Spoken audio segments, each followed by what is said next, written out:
大家好，我是光从团队的尚。今天主要介绍的是我们这一台宝石抛光研磨机。那其实我们代理这台机器大概有3-4年的时间。那这段时间呢，主要是用原厂提供的一些教学影片、示范影片，当做一个客人可以参考的依据。那但是在这3-4年以来，我们发现客人都会有相同的问题产生，所以呢，今天我们透过这一段影片，把这些问题稍微统整一下。如果你对这台机器有兴趣的话，或许你可以借由这段影片，对它有更多的了解。好，我们先来介绍这台机器的功能。那功能的部分，我们先讲抛光的部分。抛光的话呢，这台机器它总共有3种可以抛光的方式。像现在看到就是第一种，就是所谓直立式的一个抛光。那再来，它下面这边有个卡扣，当你把它打开，换一个角度的时候呢，它就可以侧抛哦，就可以侧抛。那甚至如果说今天我的东西物件比较大，那我没有办法拿在这个抛光机下面的话，我可以怎么样？把外壳拆掉，直接提着去做一个抛光的动作。所以以抛光来讲，它就有3个可以应用的方式。然后不用的时候就可以把它给组装回去。好，我们来看这台机器的一些设计外观设计的一些巧思的地方。那你看到这个壳子啊，它其实这边有一个洞是对外的，镂空的。那主要是让你可以去连接什么？我们的这种粉尘回收的机器，你可以把它塞在这边。那这样的话，你在抛光的时候产生的粉屑呢，都会从这个地方被吸出去。那再来第二个，它的侧面这个地方呢，有一个抽屉，小小的一个拉抽，你可以把它拉起来。它是干嘛的呢？因为我们玉石啊，在研磨的时候必须要沾水。那所以呢，这个就是让你挂在什么前面的地方。然后呢，你就可以边沾水边抛光，边沾水边抛光，就是这样做一个使用。那再来，它有一些小地方啦，像是它后面这边呢有2个这个 USB 的充电器，就是说当你在使用的时候，如果你可能是需要录制下来你的流程，那你可以透过这个地方去将你的手机去充电。那还有它最新的这个版本呢，它有做一个上盖，那就是说让你在抛光的时候呢，粉尘不会直接打到你的脸这样子。那这是它外观上设计的一些小巧思的地方。好，大概了解机器的一个设计之后呢，我们先来看的是它对应的这个轮子。那你们在购买的时候呢，它是机器包含它的所有的轮子。那当然你要去取舍，怎么取舍？就是看你要磨的东西是末世硬度7以上或以下的石头。那这个数据你可以去 Google 上面可以找得到。那为什么会有这差异性？主要是因为如果你是末世硬度7以上的话，那你会需要磨到的是我桌面上摆的这个所有的轮子，等于是1、2、3、4、5、6、7、8，你要经过8道的程序才能够把它打到像这样子亮亮的程度。但是如果你是末世硬度7以下，就会少3个轮子，那变成是1、2、3、4、5就可以达到亮。那我所谓的达到亮是怎么样？就是你是从这种粗矿有没有很粗胚的这种矿石挖出来的表皮去破壳开始磨，我是从这个状况开始磨。但是假设你的东西已经是有点怎么样，有点亮度，只是雾的话，那 maybe 你可能从第3再接 A、B， 就是这3道就可以把它磨亮，你就不需要经过前面2道。所以这个是按照你的状况。那我们是讲最原始的状态就是这样子。出原矿的状态去磨的话，你就需要经过这几道程序。那如果你今天末世硬度7以上，它多了什么？它是多了3道更细的，你会看到这是3000，然后呢这是8000，然后再来呢这是5万番，所以它会经过3道更细的这种钻石粉去磨，它的那个净度才能够透得出来。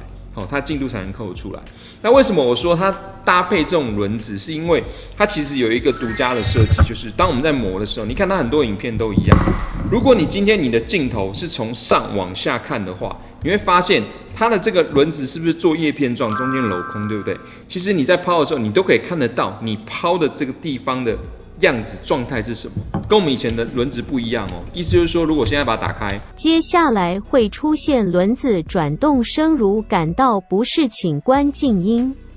好，那我现在去磨它的话，其实我从正上方这个角度呢，其实你看它很多影片都一样，你就可以看得到它现在表面的状态是什么样，你磨的状态是什么样，这样可以降低你可能 miss 掉、不小心滑手或者是说磨错地方的这种问题产生。所以它其实是有独家的设计。可是我这边回答一个问题，就是如果我今天把这个机器用我们这种，比如说我们热销的这种桌上的抛光机，可不可以用这个轮子？答答案是不行的哦，因为你这样子根本就没办法磨，你也看不到，所以呢，一定要用它这种站立式的机器呢，才可以去好好的应用它这个轮子。它这个轮子等于是它有价值性在。好，我们介绍完了机器的功能以及它轮子的一个使用方式之后，我们现在介绍的是说这台机器适用的范围在哪里。我先讲它不适用的范围在哪边好了。如果今天你要磨的是这种8星8件，或者是说你要磨的是那种有棱有角的祖母绿啊那些的话，我必须告诉你 ，sorry， 这台机器是不适合的。因为这台机器呢，它不是那种磨角度的机器，就是说磨盘在下面，你要角度器去一个一个面一个一个面，不是这样的机器哦。再来第二个，我们这个磨盘它的这个范围其实没有很大，它是一个3英寸的轮子。所以我们在磨的时候，你会发现，如果我的东西啊是这么大一颗石头，我是没办法全面性去磨，我只能磨到一半一半，除非你能接受这样的程度，不然的话，我会建议你，如果要用它，是挑像这种小的石头，有没有？我可以一次动来动去，它可以在下面很自然的旋转这样子的角度，那是 OK 的。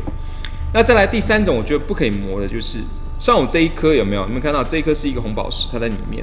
可是呢，它外面有很多的盐矿。如果我今天只是单纯的，只是想要在这颗石头上把红宝石磨出来，其实很难磨。你们看到，其实很难磨。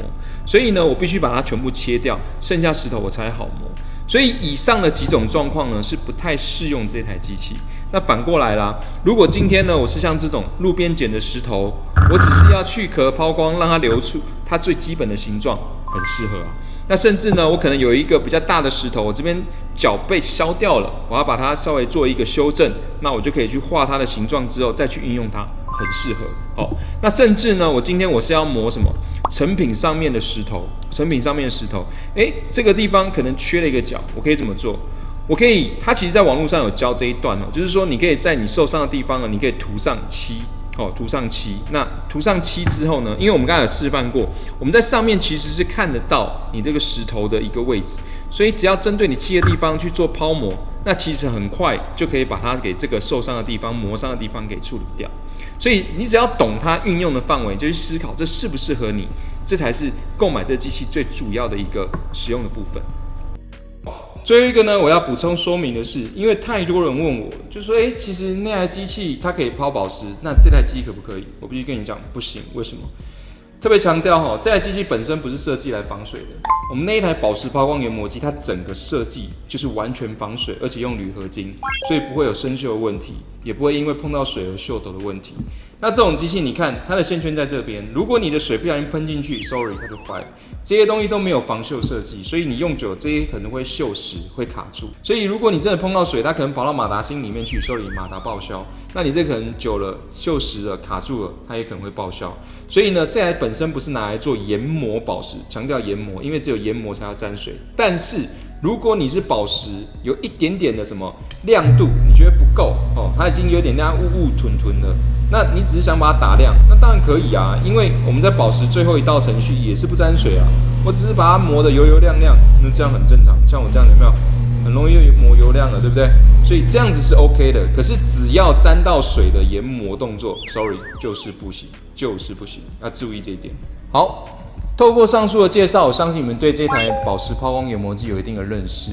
那其实我们代理已经大概有3-4年的时间，卖出去也大概有几百台了。那以这台来讲的话，它故障率其实不算高，但是呢，如果有问题，不用担心，我也不会让你送回美国啦，在台湾我们这边可以直接修复，这是跟我们购买的好处。那相对的，如果你有任何操作使用上的问题，除了问我们之外，你也可以自己在网络上，因为这个设计师呢，他每天基本上在网络上都会曝光一些1到2段的这个他自己抛光示范的影片，我相信这是最重要的一件事情。那当然，机器价格不会很低，但是呢，它跟一般的抛光研磨机真的不太一样。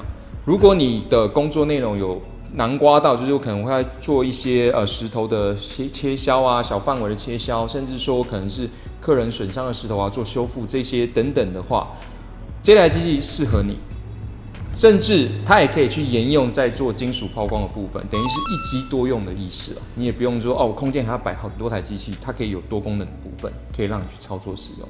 那以上的资讯就提供给你们参考。感谢观赏今天的影片。如果你想了解更多有关金属加工的知识与技巧，请点击订阅，开启小铃铛。这样你就不会错过任何最新的资讯哦。